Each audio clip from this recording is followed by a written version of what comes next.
எட்டி கொஞ்சம் தள்ளி நில்லு மானே, இல்ல எக்கச்சக்கமாகி போகும் தானே. பரவாயில்ல, உள்ளதெல்லாம் சொல்லி குட்டேன் நானே, அட ஊடல் என்ன கூடல் என்ன மானே.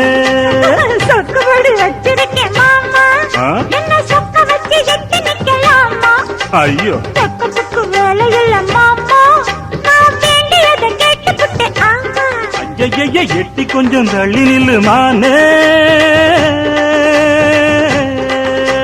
தனியாக நான் படுத்தா தொந்தரவு பண்ணுதையாவோ நினப்பு. என்ன நீங்க ஆதரிச்சா விட்டு விட்டு ஓடுமையா ஏன் தவிப்பு? அறியாத சின்ன பொண்ணு, அச்சம் கொஞ்சம் நாணம் கொஞ்சம் வேணும் அம்மா. புரியாத மோகத்துல புத்தி தடுமாறி விடக்கூடும் அம்மா.